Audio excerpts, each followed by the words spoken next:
we're going to take a trip all around Kent State and check out what our sports teams are up to as the semester comes to a close.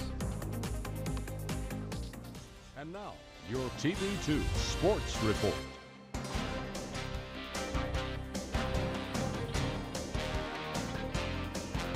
Hello and welcome back to the final TV2 Friday Night Sports Report. I'm Timmy Carlisle, and we've got an hour-long show tonight, and that means I've got a lot of sports for y'all. So let's get started. Of course, we're going straight to tonight's sports segment, starting off with showcasing Kent sports, and what better way to do that than tossing around with Timmy. Let's get things started out on the mat. Earlier today, the wrestling team hosted the Virginia Military Institute and Gannon University for a pair of duels. The team dropped them both, falling 20-19 and 23-16. The team looks to quickly recover as they head to Cleveland State Open for the wrestling match tomorrow at 10 a.m. Next, let's bounce over to basketball and see what's coming up for our men's and women's basketball teams. The men's basketball team will be hosting the Cleveland State Vikings tomorrow at 2 p.m. for the Coaches vs. Cancer game. The MACC will be a drop-off donation location for the Lodge's holiday wish list items this season. The women's basketball team will travel to Duquesne on Sunday, where tip-off is scheduled for 2 p.m. And as we tumble into the end of the final segment of the semester, the gymnastics team will host the Blue and Gold exhibition on Sunday here on campus. If you make it out to the game, be sure to stick around after for the first ever post-event poster signing and meet and greet with the 2023-2024 Golden Flashes gymnastics team. That's going to conclude all the events going on with KSU Athletics. For more updates, be sure to check out KentWired.com.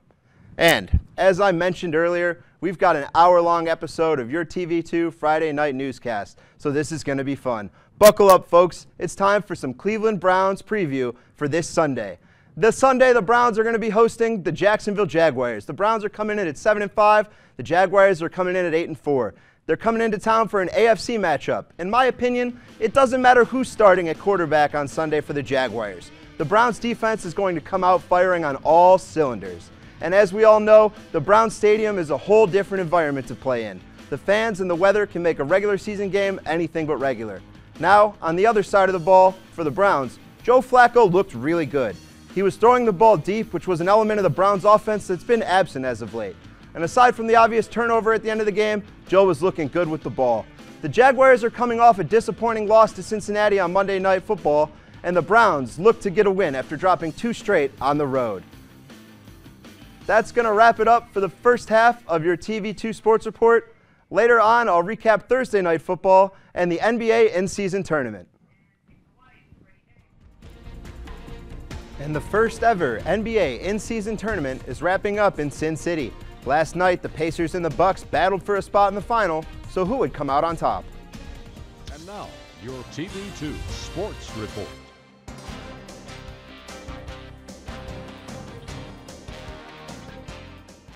Hey everyone, and welcome back to the second half of tonight's TV2 Sports Report. It's Timmy Carlisle on hand once more, and let's not waste any more time. Let's check out last night's NFL action. We're going to get things started off where the Pittsburgh Steelers are hosting the New England Patriots at Acrisure Stadium, place formerly known as Heinz Field. Here we're going to watch Bailey Zappi take the snap. He's going to hit Zeke Elliott, who's going to go into the end zone for the touchdown. Zeke putting the Patriots up 7-0 early, and that's actually really important because they got shut out last game and scored on their opening drive right there. Here we see Bailey Zapp again. Who's he finding but Hunter Henry in the end zone, number 85, having a big night. Hunter Henry with his first touchdown there and his second one to follow. Right here we're going to see Bailey Zapp. He's going to look deep. Hunter Henry putting the Patriots up 21-3 on the Steelers. What's going on in Pittsburgh? They are over 500. They're looking great. And now this is going to be the second week in a row that they lose to 2-8 teams if they don't pull this one out. Here their defense is going to try and bail them out, get them all the way in, not into the end zone. Mitch Trubisky's going to sneak the ball right up the end zone, little tush-push action into the end zone for 6. The kid from Menor, Mitch Trubisky, trying to help the Steelers to a win. Here as time's expiring, gets a big completion, trying to get some lateral action, can't get it. Patriots are going to dive on it. Final score from Pittsburgh, 21-18, and that's very significant. Like I said, first team in NFL history to lose to above below teams that are 8 games below 500, 2-8 in the last 2 weeks, back-to-back losses. Now we're taking it over to Sin City in Las Vegas, T-Mobile Arena, where the Bucks are trying to compete with the Pacers to get into the in-season tournament final. The Pacers have the lowest payroll in the NBA. They're looking to cash out on that $500,000 bonus for each player. Here, the Bucks are battling to stay in it. Damian Lillard's going to hit a couple of threes from deep to keep his team in it, bringing them back from down.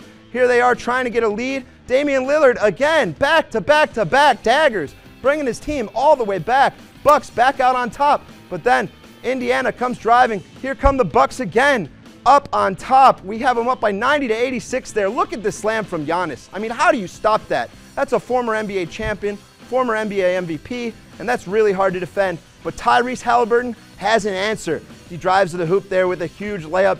They were 5 for 5 on assists from Halliburton last night, and it really showed. Halliburton said that his bench really is what kept him in the game, as they take a big three there to put him up 122-114. And that's pretty much going to be the end of it there. You know, Halliburton was celebrating. His parents were in the crowd. It was a great win for the Pacers and head coach Rick Carlisle. Gotta love that last name, folks. Final score, Pacers 128-119 in Las Vegas. And that about wraps up my sports coverage tonight. Thank you all for watching all semester and allowing us to do what we do. For TV2 Sports, I'm Timmy Carlisle. Have a great night. These stories are making me hungry. I know. I need to chill before the holidays start, you guys. We got all this sugar going on. Luckily, I have a gluten allergy, so. Have you ever had a Krispy Kreme? I did, before I had the gluten allergy. Thank God. Yeah. Boys over there, Krispy Kremes or brownies? Krispy Kreme. Yeah, I gotta say, I think Krispy Kreme has maybe the best donuts I've ever had. I mean, growing up, I had a couple near me, but then they all closed. So it's kind of cool that that now they have one in Ohio, at least. That's pretty cool. What about you, Brian? I don't eat sweets much, honestly, but if I had to pick between the two, I'd go for the brownies. Interesting choice.